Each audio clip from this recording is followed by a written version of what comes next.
Hello and welcome to the Mr. Brown podcast, where I reflect on my journey as an early career teacher, with a special focus on mental health. I am your host, James Brown.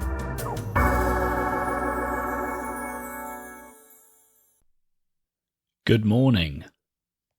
Last week I featured as a guest on another podcast, the Teaching Mindset podcast. I was interviewed by the host, John, a primary school teacher, and we had a fantastic conversation about mental health in education, that's student mental health as well as teacher mental health. We spoke also about building relationships with students, and at one point we even spoke about swords. That is, the weapon, a sword. So, with John's permission, in this episode of the Mr. Brown podcast, I am republishing the entire conversation. And if you enjoy it, please go and check out the Teaching Mindset podcast. I will leave a link in the show notes. And without further ado, here we go. Ask students how they are. Really try and make the students believe that you care for them, and which you should do. You should really care for them. It shouldn't just be a pretense, because students will see it. Students will see straight through it. If you're only pretending to care about them, you're not going to fool anyone.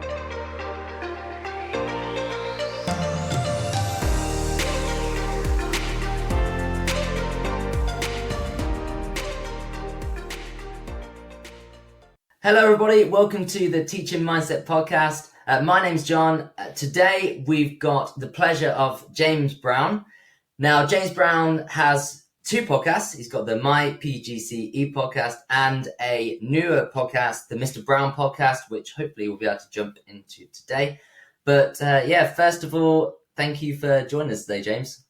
Thank you for having me. Very happy to be here. Great. Now, first of all, I was wondering if you could just tell us your story as to how you got to where you are, how you got into teaching, and all of that.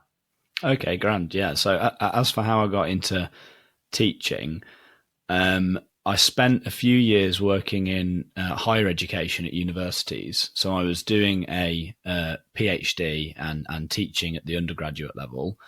So my background is in philosophy primarily. So I'm now a maths teacher, but my background was primarily in philosophy. But it was kind of maths-oriented philosophy. So I was never that far away from maths. Like I did philosophy of maths and I did logic and things like that. So I was doing a PhD and teaching at the undergraduate level. And then my PhD funding ran out. Sadly, it happens, there's not a lot of it that goes around. So I had to curtail my PhD research. But I decided that the thing I enjoyed the most was actually the teaching. I really enjoyed that side of things.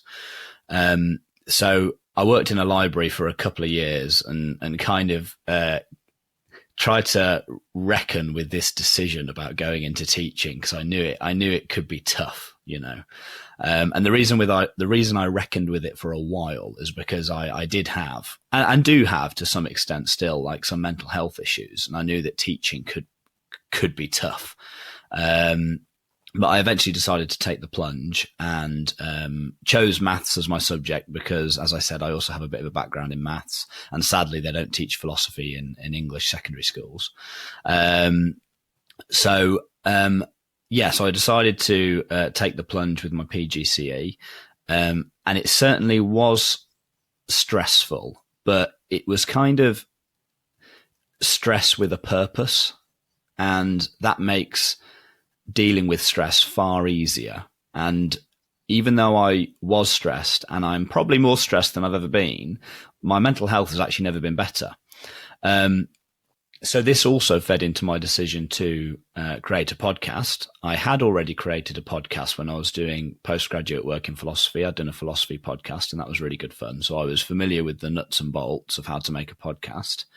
But because I knew that training to be a teacher was likely to be a stressful experience, then first and foremost, I wanted to document its effect on my mental health. And I thought doing that in a podcast would be a really nice thing to do, especially if other people were having similar experiences, hopefully they could empathize with mine, and it might even be cathartic and help them out.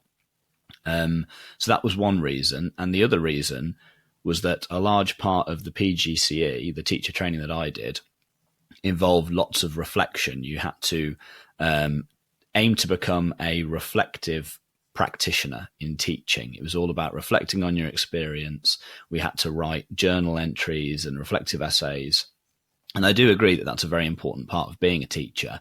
And so I thought, again, that the podcast would help me reflect. So at the end of each week, I'd kind of look back over the main events that had occurred that week, think about them, and then talk about them in my podcast, along with my mental health.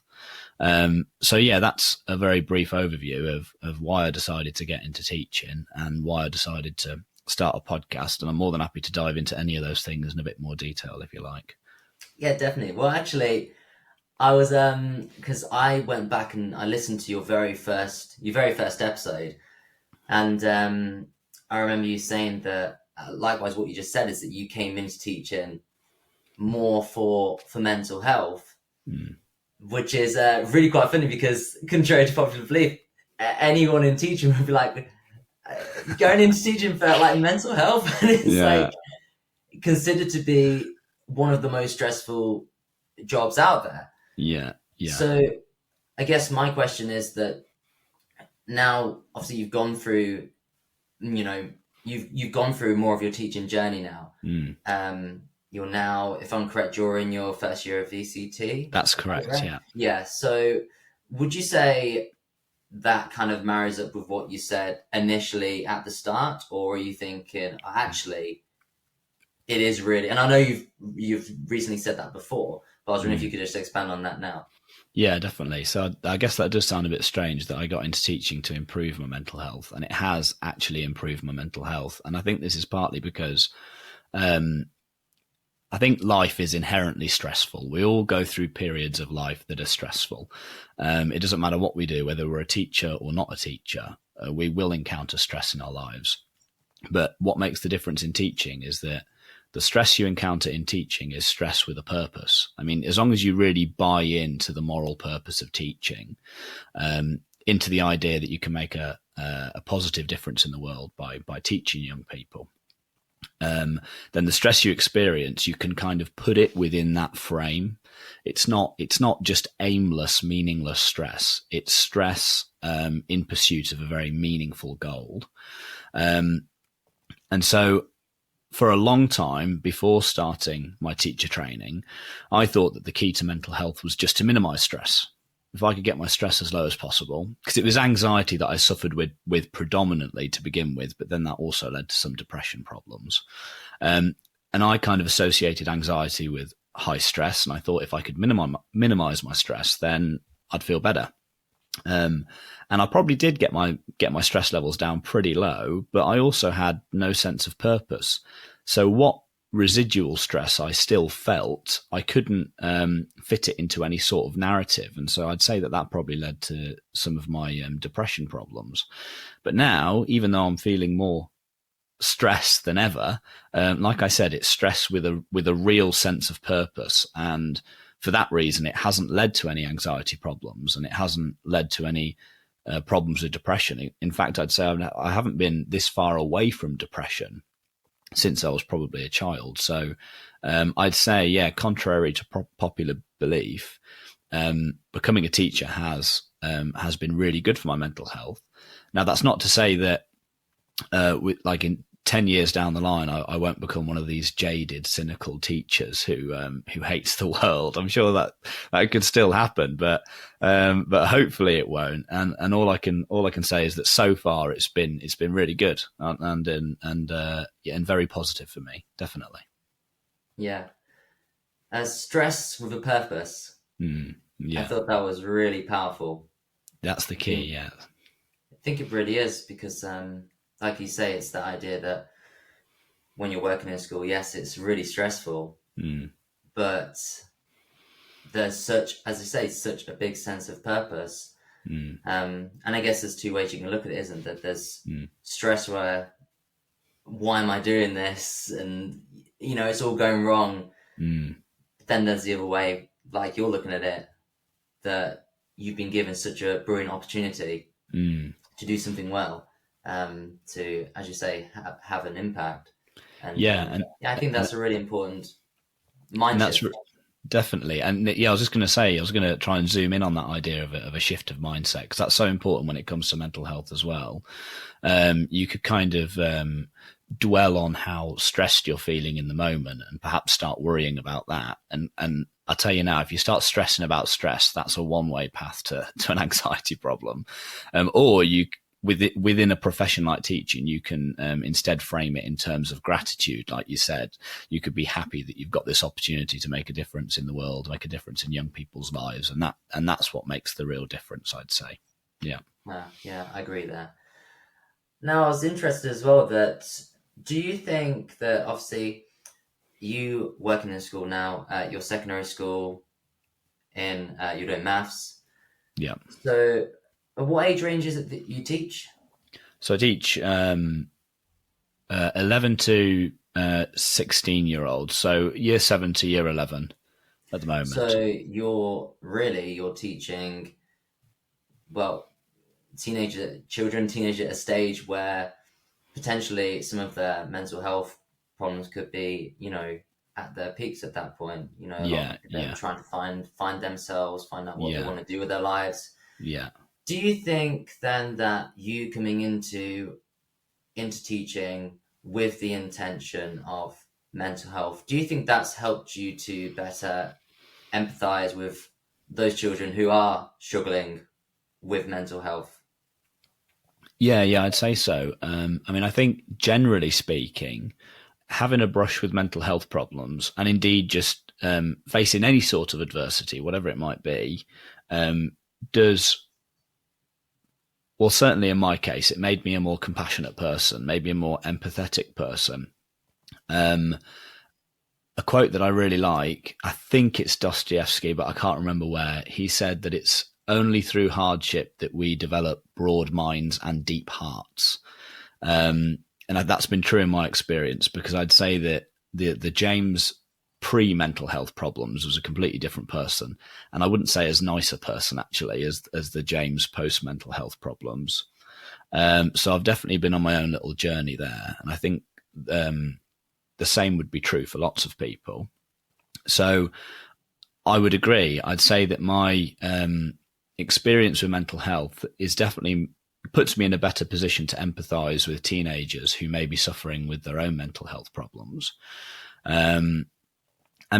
Albeit in a slightly different way. I think one of the main things that teenagers grapple with is kind of constructing their own identities, as you said, like finding themselves. And that's just a very turbulent time. They don't know who they are. They don't know who they want to be. Should they be who their friends want them to be? Should they be who their school wants them to be? Or perhaps who their parents want them to be? Should they be who they want them to be? But then what should they be? It's carnage really for them. So it's bound to result in lots of anxiety. And I would say that my experience with anxiety does put me in a better position to empathize with them. And it's also, so in secondary school, there seems to be two general career trajectories. You can either go down the teaching and learning route and do something to do with the curriculum, maybe be a head of your department, like a head of maths, for example, or you can go down the pastoral route. And I'm more interested in the pastoral side of things and looking after the students as individuals rather than just students. I'm interested in them as people and their mental health and their characters. So yeah, I'd say that my past experience with mental health has definitely affected the way I operate as a teacher, 100%. I think that's really important. What I just heard you say there is when you mentioned the seeing them as people. Yeah, 100%. It's very easy to slip into a mindset where you just see them as students, but of course these are people, and they're people who are trying to construct their identities. So they're insane people, basically. Yeah. And you've really got to empathize with them, 100%. Yeah. And I guess every single one of these is going to have their own individualized needs and their own wants, and what I guess what you're equally dealing with is that, for a 16-year-old, they've had 16 years of external influences, and now they come to your door carrying all of this with them, for better or worse. 100%. You have to, you have to experience, you have to appreciate, as a teacher, that each person is a universe to themselves. They bring with them so much. They're completely unique, and you have to do your best as a teacher to try and get to know them in what short time you have. It's crucial, definitely. Yeah. So what you mentioned there, about getting to know them more, I was wondering if you could probably expand on that. If perhaps if there was a particular student in your class, or more than one student that may have been struggling with mental health issues that you might have been aware of. Obviously, it's quite difficult at times to deal with within the classroom. But is there anything that you do yourself to perhaps maybe try and support that student who is going through a hard time? Yeah. I think there's a couple of general strategies that can help. As we said a moment ago, each student is a person to themselves, so you do have to have a tailored approach, I'd say. And I'm by no means an expert on the pastoral side of being a teacher. I'm only in my first year of teaching, but some general strategies that do seem to help is, as simple as it may sound, ask them how they are and actually listen to their answer. I think so many teachers, so many people in general, I think just in life, you ask someone how they are and you haven't listened to the answer at all. You've skipped forward into the next part of the conversation you might want to have. It's just a pleasantry, it's just something, it's like saying hello, how are you, and in fact, sometimes even if someone actually really does start diving into all the ins and outs of how they're feeling, you're almost taken aback. You're like, hang on, I didn't ask for all this. I might have asked you how you are, but I don't want to know how you are. So yeah, I think it's really important with, especially in the teaching context, that you ask students how they are and you really listen to the answer. And, so that next time you see them, you can ask them about what they told you last time. And then they think, oh, that teacher listened to me. And I think it's then that you start building a relationship with those students, so that when you come to praise them for doing something well, it really means a lot. It means a lot to them. And I'd say that this is a good general strategy. You could do this with any student, regardless of whether they're struggling with mental health problems. But especially for those students who are struggling, I think it means a great deal more. Ask them how they are, really listen. Next time you see them, ask them about what they told you the first time, and heap praise on them whenever you get the opportunity. And at least then, as a teacher, you might not be able to fix all their problems, far from it, but at least you're making a positive difference in that student's life. I think that could go a long way.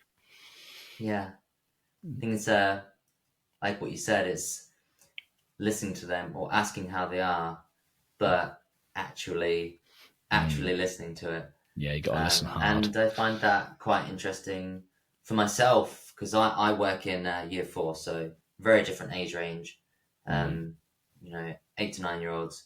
And it's interesting because actually in the mornings, if I, ask how you are, it's still that almost, without thinking about it, they just say good. Yeah, they do. They just say good. And I think that's so instilled in just our culture, that when someone asks how are you, it's almost like you don't want to put all your baggage on somebody else. That's true. So good will do for now. Yeah, and I think and a lot of the time when the kids say good, they probably mean it. A lot of the kids probably are good. They're at least good enough to have a good day of learning. But that's why with some kids, though, you've got to keep an eye on all your kids so that you can spot possible issues. If students are starting to withdraw or generally just looking happy, then those are the kids who, when they say good, you perhaps would say, "You sure? Are you feeling all right? You can talk to me afterwards if you want to, whatever." Just be someone who is willing to listen and to really listen, and that can make a big difference. Yeah, and it goes back to what you said before about being being compassionate. Mm. That if there's and I'm, I still struggle with this at times, and I still have to catch myself on those days where, maybe I'm just a bit more agitated, Oh yeah, whether, me too. for whatever Massively. reason it might have been, Yeah. but when I have, and anybody, when you have a student in your classroom who, for whatever reason, hasn't done much work, or they're, messing around for whatever reason it might be, me personally, I'm trying to catch myself and think, hang on, why are they doing this? Because I guess it can be very, very easy to immediately go to the punitive, to discipline, lost break, or what are you doing kind of thing. And I think, in my eyes, it's kind of a bit of an injustice that we're not even questioning what this child might actually be going through on a deeper level. Yeah, it's so important to try and get that bigger picture for each of the children, especially if they are struggling. And on the topic of taking away social time, some of these kids who perhaps do misbehave more than others, what they in fact need is more social time. They need to be with their peers more, and because their peers will hold them to account a lot of the time in a far better way than teachers will hold them to account. Like if they play up with their friends, they can potentially get excluded from their social group and become alienated, and that's a far worse prospect than anything a teacher could ever do to a student. So, some students, it can be counterproductive to take away social time. Even they need to be with their friends more so that they can learn how to behave. Their friends can help them learn how to behave. Yeah, and it's a really, really difficult one. It is a difficult one, and it's and we're humans ourselves, and we make mistakes, and occasionally we might lose our patience, and definitely, and things like that. But I have a couple of students who do try my patience, and I have to consciously remind myself that of the student situation, so that I do moderate my response. And that can be difficult at times. You've got to really, I think again that feeds back into being a reflective teacher. You've got to keep an eye on yourself. So while you're teaching, you've got to keep an eye on the kids, but also you've got to keep an eye on yourself, and it can be a lot to do at times. And it's so true. I was just about to. You kind of took the words out of my mouth. I was just Sorry. Thinking to. It's all good. Yeah. No, it's when you said about being self-reflective, and I would probably tweak that a little bit and maybe say that it's all about being, perhaps more emotionally aware and kind of in touch with yourself, and actually understanding, I guess, to a certain level, maybe on a deeper level, why that bothered you so much, and what does that say about yourself, if that makes sense? Yeah, 100%. Yeah, because sometimes it can be very difficult to keep an eye on yourself, but you may react to something on occasion, and you'll even catch yourself by surprise. You're like, "Wow, I really snapped there." And so it is important to reflect on why that was the case, so that you can perhaps preempt it next time. Very important. Yeah. I was going to on the topic of mental health. How important would you say mental health is as a priority within schools and within education in general? That's a really good question. I'd say it is a top priority, insofar as if kids aren't mentally healthy, they're in no position to learn, and they're in no position to grow as people. But at the same time, in my experience, some of the work that schools do around mental health can be a bit like scaremongering, and I don't know whether it makes it worse for kids sometimes, because it's natural to worry. It is natural to worry. But if you teach young children that or even teenagers, that worrying is potentially a problem. So if you're bombarding them with stuff about mental health and about anxiety and depression, and they get the idea that worrying is a bad thing all the time and not a natural thing, they might find themselves in a situation where they start worrying about the fact that they're worrying. And then their worry becomes self-sustaining, and then they will end up with an anxiety problem. So I think that it's a very delicate subject. Like, I think that being mentally healthy is one of the highest priorities. But the way you go about educating kids about mental health, you have to be so careful, because it could just make, especially the more conscientious among them, it could just make them worry even more about their mental health. They may have not had a mental health problem to begin with, but now they're worrying about any worrying they do, and it can quickly spiral into a problem. So yeah, I think it is crucial, and schools do need to take an active approach to promoting good mental health, but it's so delicate, and you have to be so careful about it. And sometimes I don't know whether a more tailored one-to-one approach with students who are struggling would be better than taking a whole cohort approach. So, but that's a really good question. I haven't properly thought about that before. Perhaps I'll reflect on that more at some point in my podcast. We'll see. But no, that's an excellent question. Yeah, definitely. It just made me think as well that when you mentioned that, the idea that if we make, I guess, things like anxiety seem like a bad thing, where actually, like you said, these are natural emotions that are innate within us for a reason. Yeah. And it's, I guess, the concept of like anger, for example, that, if there can be, not always, but sometimes there can be a general idea that actually, if you're angry, then that's a bad thing. And, we need to squash that out. We don't show anger. But actually, there can be a healthy form of anger. Of course, yeah. There can be a healthy form of anger. Anger at injustice, for instance. Exactly. Yeah. Exactly. And it's the same with, it just made me think of how, I guess in a way, how detrimental it can be that if we have, say, for example, maybe a classroom that may have maybe some signs on the wall that say like, I don't know, maybe like good vibes only, or like good feelings only, or something like that. I wonder if that could be detrimental in itself. I know, although like good intentions may be well put there, but maybe that in itself could actually be, as I say, detrimental.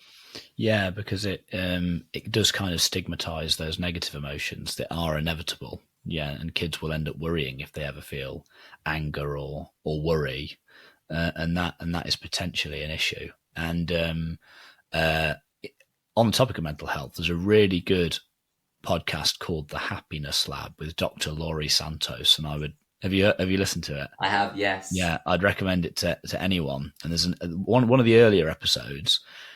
She's talking about how Michael Phelps, the champion swimmer, would envisage everything that could possibly go wrong in a race, so that if it did go wrong, he'd be in a better position to deal with it. And the same goes for positive thinking. So if you have good vibes only, and you're trying to only ever think about positive things, when an issue does arise, when something bad does happen, as these things do in life, you may in fact be in a less you may in fact be in a worse position to deal with it, because in fact you've never thought about it before.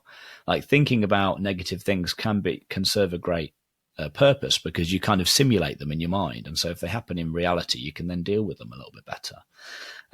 So I agree with you. Like, I think that that sort of signage in a classroom, albeit with good intention, could in fact have a counterproductive effect. I do agree with you.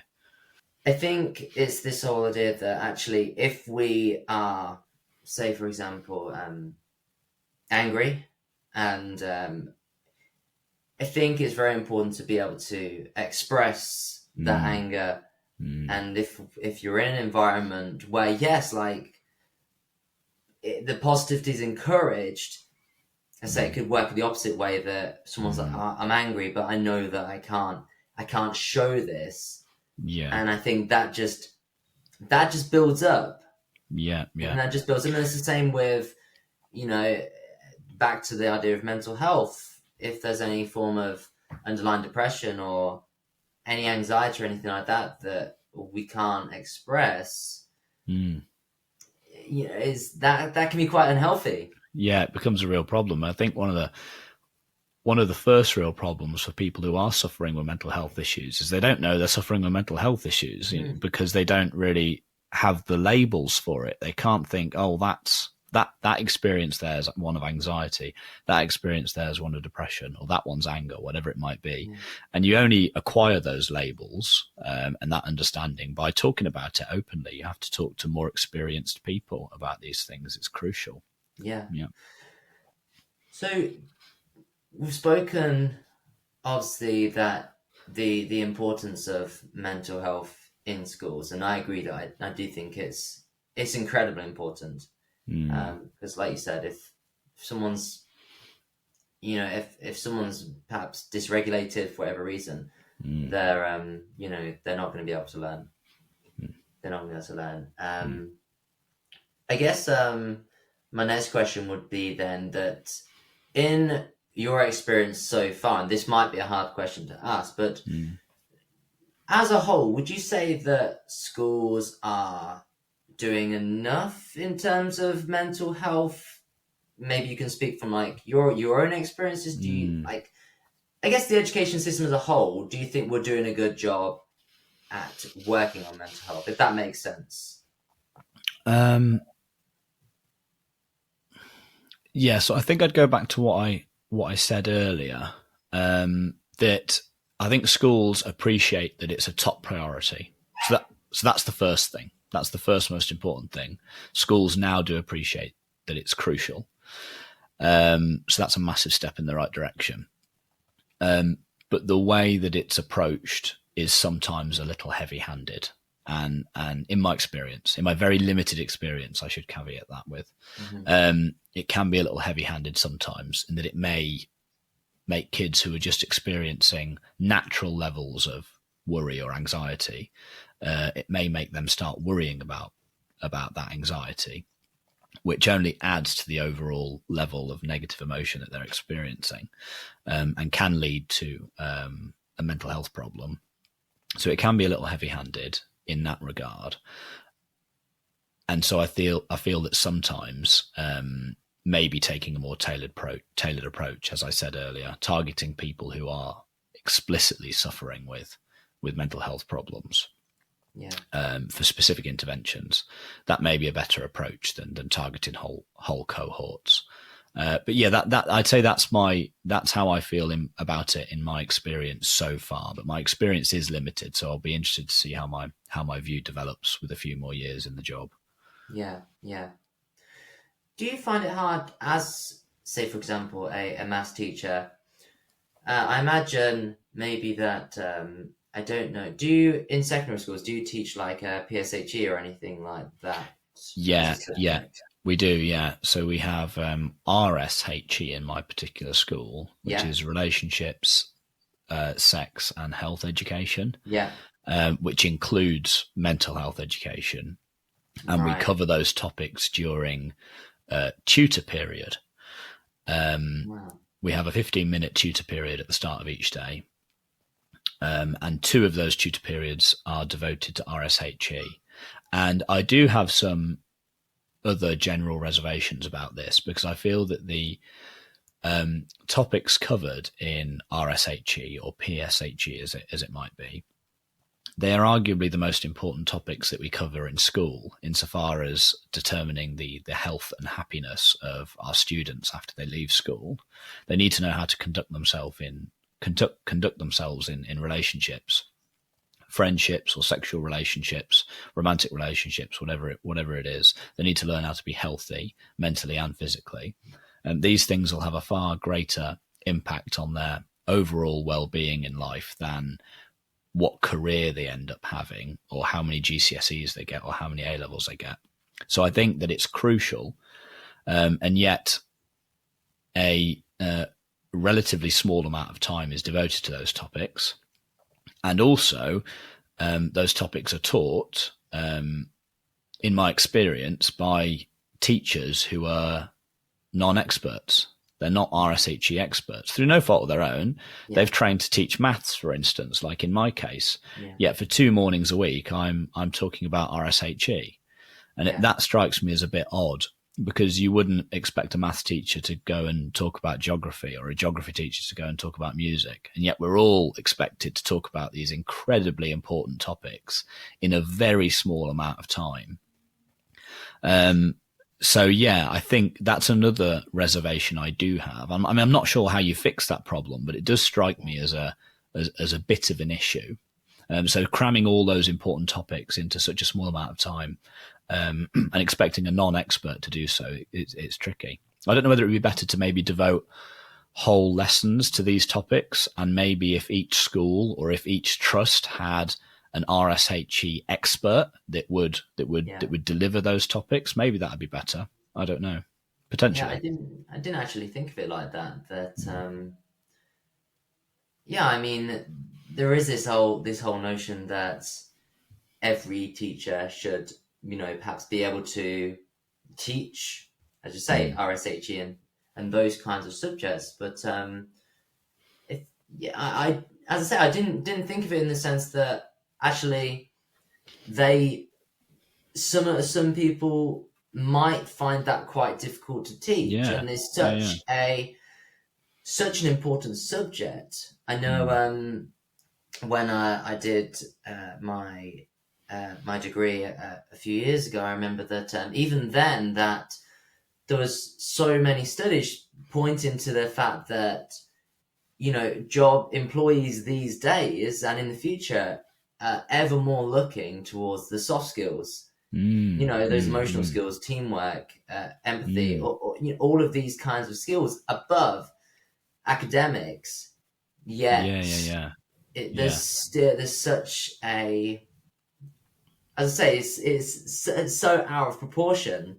Yeah, I think so. And also, I think the fact that they're characterized as soft skills doesn't really do them justice. These are, I'd call them the hard skills, the really hard ones, in terms of how difficult it is to learn them, and in terms of their impact on your lives. Yeah, they're crucial. Yeah, really crucial.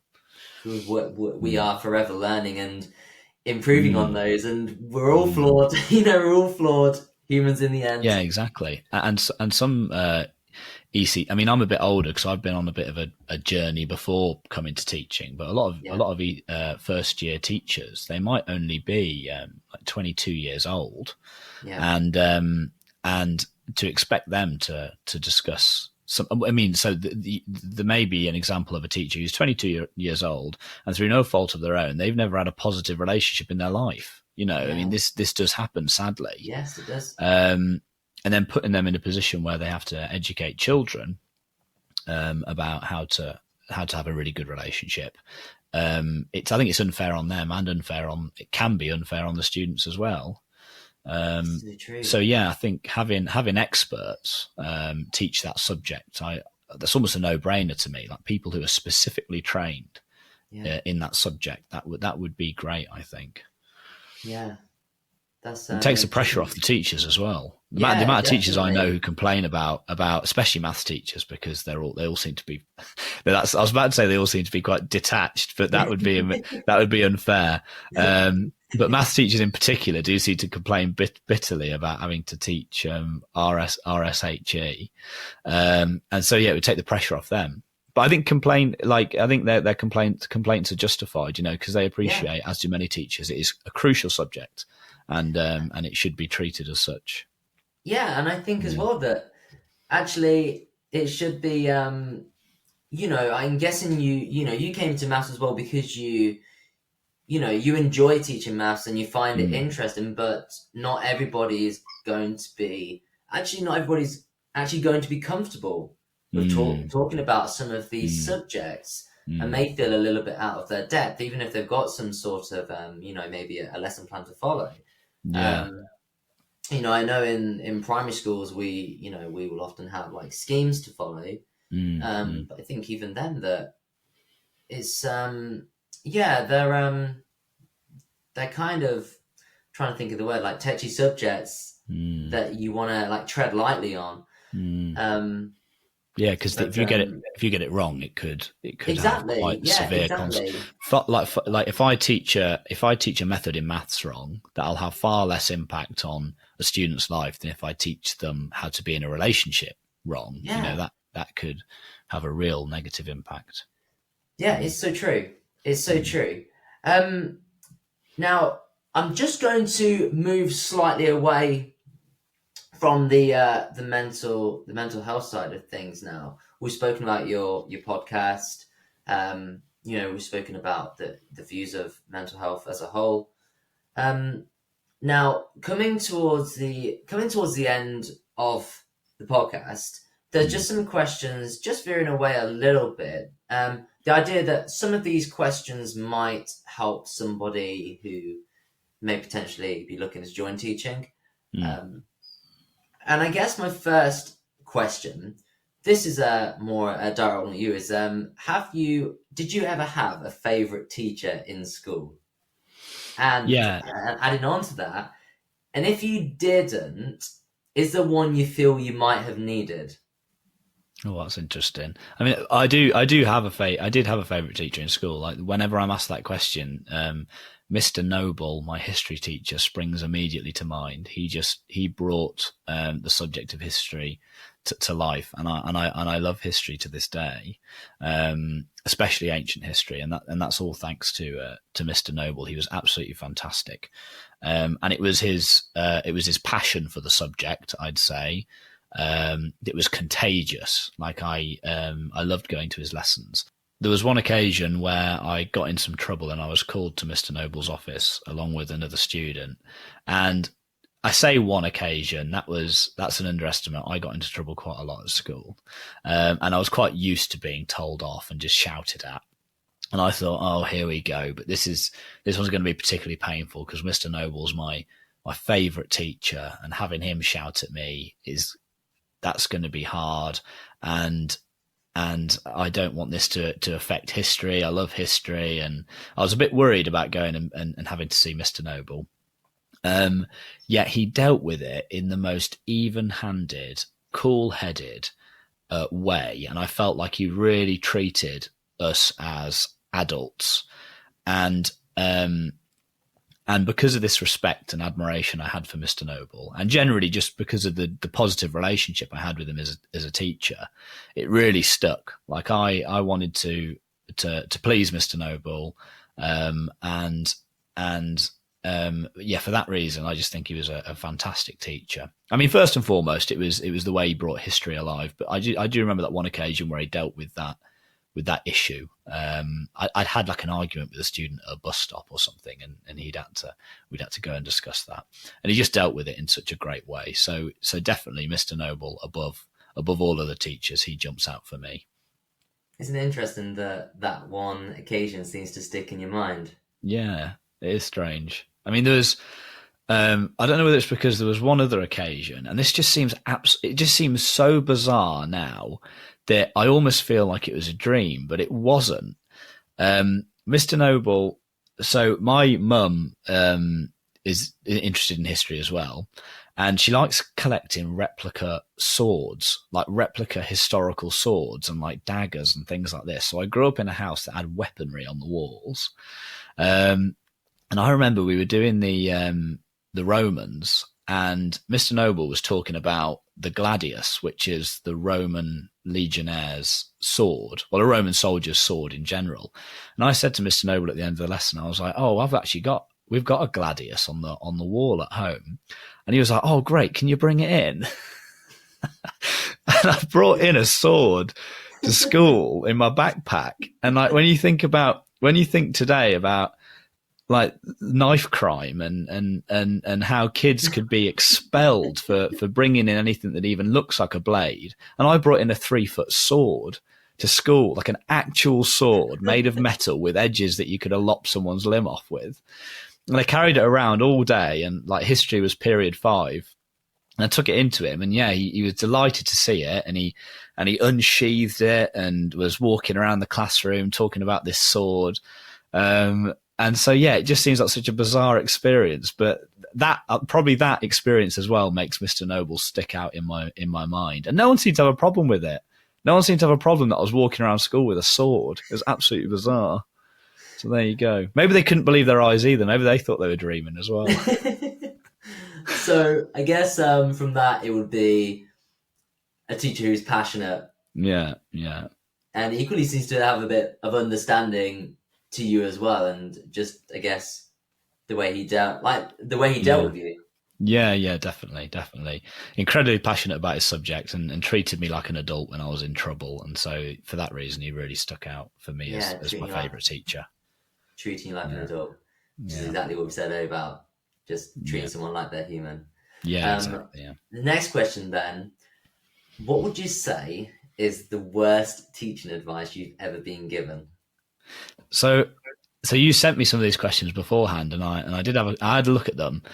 And that one was the one that I wasn't actually sure about my answer, because I wouldn't. Thankfully, I don't think I've been given much bad advice. I've been given lots of really good advice, which I could talk about in a minute if you like. But as for bad advice, I don't think I've really had any directly. I mean, I've seen some floating around on Twitter, like the idea that you're not meant to smile until after Christmas. I think that sounds like a bad idea, really. I think that I think smiling is a very important thing to do with your students. I mean, it shows them that you approve of what they're doing, and you're encouraging them to keep doing that. Like, well done. It's kind of it's the facial expression equivalent of saying well done a lot of the time. And I don't agree that it shows that it shows some sort of weakness that students will want to take advantage of. I don't agree with that at all. In fact, I think it's a crucial part of building the right sorts of relationships for learning with students. Like, because the idea as well that it's not about getting students to like you. Like, I think, no, you do want students to like you. You don't want them to like you as a friend. That's not what's needed. But you need them to like you as a teacher, maybe even as a person, so that when you're praising them, or if you have to sanction them, it actually means something to them. In the same way with Mr. Noble, when I was at the thought of getting told off by him was scary for me, because I really cared about his opinion. And so yeah, I think it's important to smile at students. Some students really need a smile as well, bless them. Yes. And it's important to get students to like you, not as a friend, but yeah, as a teacher, because otherwise they just won't care what you think, and you're going to be struggling there as a teacher if that's the case. That's so true. I just think that if on the other hand, if you'd missed with Mr. Noble, if you felt that he despised you and you couldn't stand him and all that, actually thought of going to see him, that you wouldn't really be too fussed. Yeah, or I might have gone in with a confrontational attitude. I might have gone in wanting to spoil him for a fight, and that would have been even worse. That's so true. That's so true. Well, thank you for that. And the next one. Now, this one's quite a big one for me, actually, because I personally myself, I feel like actually every day I feel that at least my students have something to teach me. I don't think we're always teaching them, but I think even if they don't realize it, they are teaching us many things about ourselves and about them. Is there anything that you feel that maybe your students have taught you? I mean, in an academic sense, yeah. I mean, I've got a top set year 9 who are far sharper at maths than I ever was. So they're teaching me stuff about maths all the time, which is fantastic. But I'd say the big thing and we have discussed it already, but the big thing that my students have taught me, I'd say, and one girl stands out in particular, a girl I taught last year. This girl taught me the importance of listening when she spoke, listening to how she was when I asked her, and the importance of praising her at every possible opportunity. Like the transformative effect that can have on a student or on a person is just incredible. And I don't think I appreciated that quite as much until I taught this particular girl. Like she's the most difficult girl in her year group, and like by far. And yet I had some progress with her when I was teaching her, because I'd go out of my way to praise her at every possible opportunity. And this was on the advice of another teacher. Like a teacher told me to do this. And I thought, okay, I'll give it a go. I'm willing to give anything a go at this stage. And it took a while, but after about 3 or 4 weeks, she completely changed her attitude towards me. And so I'd say that was a lesson that she taught me. She taught me the importance of praising people and of really listening to what they say. I'd say that's the main lesson that I've learned from my students since being a teacher. That's amazing. And you said that actually what I heard there is that it took 3 to 4 weeks. Yeah. Before you even got there. Maybe longer, because to begin with, she's. I mean, I teach at an inner city school in a highly challenging social context, and a lot of these kids have quite rough backgrounds. And I think for a long time, so I'd say actually more than 3 or 4 weeks, maybe a good half term at least, for a while, she kind of looked at me with suspicion when I was asking her how she was, or if I was praising her for doing something, even if it was just writing the title. Yeah. She just looked at me with suspicion, like, what are you after? You know, what's your agenda here? How are you going to turn this into a negative thing later down the line? And so it took a while, more than 3 or 4 weeks, to build up that trust, so that when I was praising her, she could just take it for praise. She didn't have to second guess it. That's so important, isn't it? So that student, at first, I say probably a bit suspicious about definitely. what your motives were, but actually once she saw that you were genuine and that you cared, suddenly, those walls start going down. Yeah, and I think that's wonderful. Yeah. And I guess the last question now, going back to if you could perhaps speak to yourself when you first started going down this route of going to teaching. Yeah. And I'm asking this to also benefit anybody else who might be perhaps in a similar position when they're about to start. What advice might you give them? Yeah. So there's a few pieces of advice I'd give new trainees. And I was just pulling up the first episode of my new podcast, because I do go into this in some detail, but so it was the final episode of my PGCE podcast and the first episode of my new one. I devote that to talking a lot about my advice for new trainees, so I can recapitulate some of that here. Yeah. So the first one, and it kind of maybe sounds a bit trite, but it's to go with the flow. So now, if you're a bit of a control freak like I am, when you first get thrown into the chaos of being at a school for the first time, if you try to control it, it's going to be a very painful experience. Okay, if you try to learn everything that you need to learn all at once and get everything under control, it's just too tall an order, and you'll cause yourself a great deal of unnecessary suffering. And so for those first few weeks, just go with the flow. And I literally mean just go where your mentor tells you to go and observe whichever lesson it is that you're due to observe, and just do that. Don't worry about getting it all under control straight away. So go with the flow, and give yourself time to find your feet, because you will find yourself so overloaded to begin with, and it takes a while to start automating things. Like, you're having to pay attention to so many different things at once to begin with that it's just overwhelming. But soon enough, once you've addressed that issue several times, whatever issue it might be, it becomes second nature and you no longer have to pay attention to it. And then all of a sudden you've got more capacity to deal with other things. And you repeat this process throughout your first year and your second year. You're automating so many little things all the time.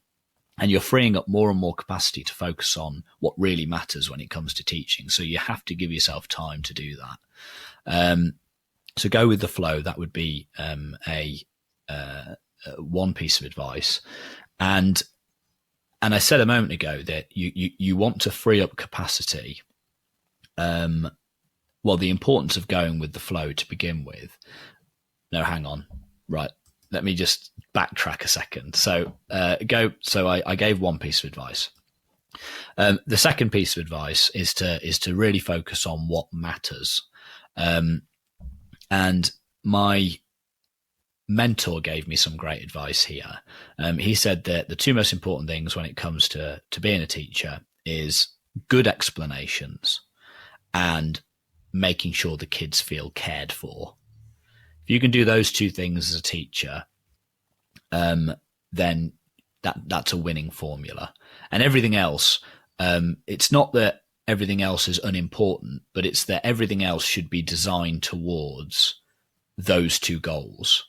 You know, if you find yourself doing something as a teacher which isn't going to make your explanations any better, so it's not going to make your teaching any better, and it's not going to make your students feel any more cared for, then you can kind of put that to one side. Perhaps it might still be important for some other reason, but it's not. I wouldn't say it's a pressing priority. So those are the two things that really matter: good explanations and making sure that your students feel cared for. So those are two things that trainees can start like focusing on fairly early. Like, how am I going to explain this? And remind themselves to ask students how they are. You know, really try and make the students believe that you care for them, and which you should do. You should really care for them. It shouldn't just be a pretense, because students will see it. Students will see straight through it. If you're only pretending to care about them, you're not going to fool anyone. And so my third piece of advice is to maintain a constant dialogue with your mentors and with your tutors, so they can be really helpful when it comes to navigating that initial chaos and reminding you what's important, the things that you should be focusing on. So talk to your mentors and tutors all the time. Maths trainees apparently have the biggest attrition rate. So more maths trainees than any other type of trainees drop out.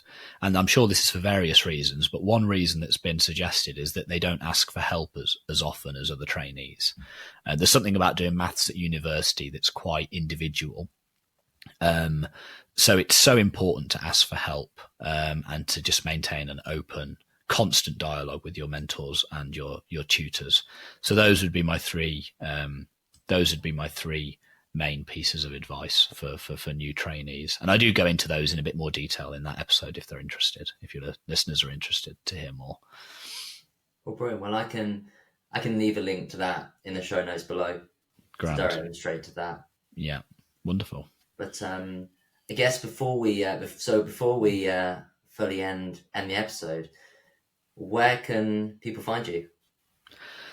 So I'm on Twitter. What's my handle? So I'm on Twitter at Mr. Brown Pod.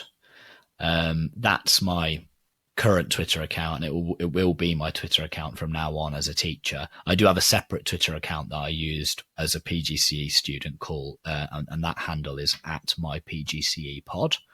And the podcasts themselves you can find in any of your usual podcast directories. The one that I did as a trainee is called Just My PGCE. And the one that I currently do now as an early career teacher is called the Mr. Brown Podcast. And you can find them in any podcast directories, or you should be able to. If you can't find it in a particular directory, please reach out and let me know. I'll sort that out. Awesome. Well, I'll put all those in the show notes as well, so they can Great. check them out. Wonderful. And now, thank you so much. I guess I'll just finish by just saying a massive thank you. I think it's been an amazing conversation. Hopefully, a lot of people can take some things from this. Great. Thank you ever so much for having me. I've really enjoyed it. Thank you.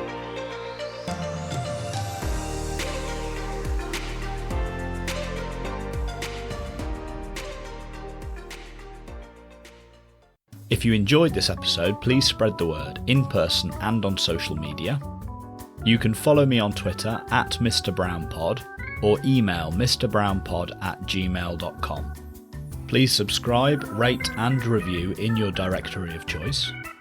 Please also consider becoming a patron at patreon.com/Mr. Brown Pod and helping me cover the cost of producing the podcast. Thank you and talk again soon.